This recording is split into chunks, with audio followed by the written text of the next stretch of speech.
This past week, we had a student come in, a potential associate, and wanted to interview, talk to us, and see, if the vibe was there, if everything was working out. And here are some of the things that we learned about each other and some of the questions that students have asked us in the past. And I think it's pertinent to you all in practice is to reflect on what's the next generation wanting from us as a mentor, as a coach, as an employer. So here you go. You ready?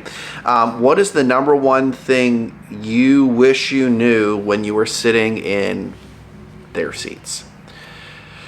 I really feel that the thing I should have known is 80% is not pertinent to practice life.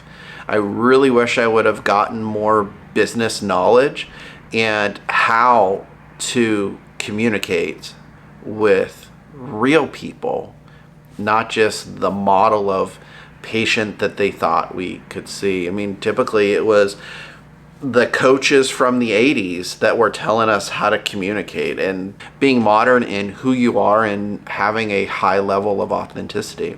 I think that was one of the big things that was lacking is, number one, business acumen, and also how to make sure people can adequately communicate what's wrong with a patient in English, not fancy doctor words like they're telling us in school.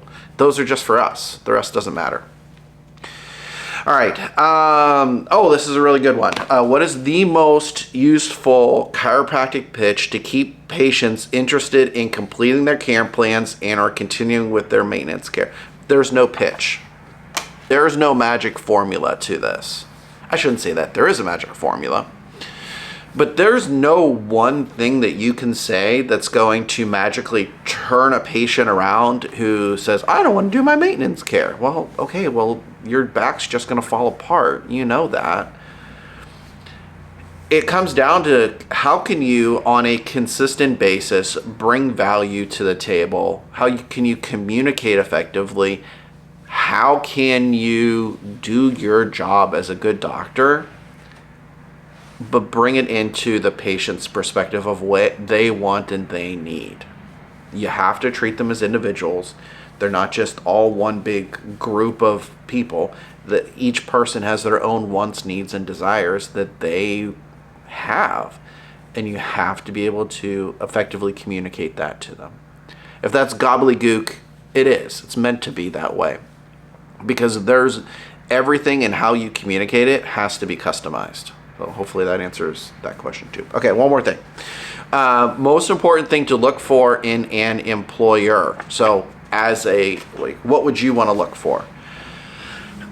Someone that matches with your ideals, who matches with how you want to practice or how you think you want to practice, because your idea of what you want in school doesn't always match with what you're going to want later on down the line. We had somebody who thought that they were going to want to work with high neurologic development cases.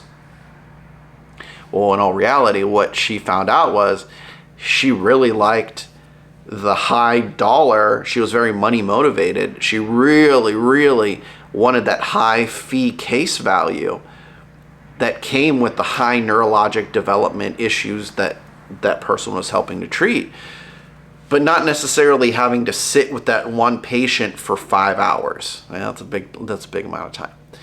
So find somebody that meshes well with you in your philosophy. Maybe you can always develop differently, but also you're just going to have to work. You're going to have to figure that out and develop your own style along the way. I hope this has been helpful. I hope you had some fun, and look forward to sharing some more love with you soon. All right, adios.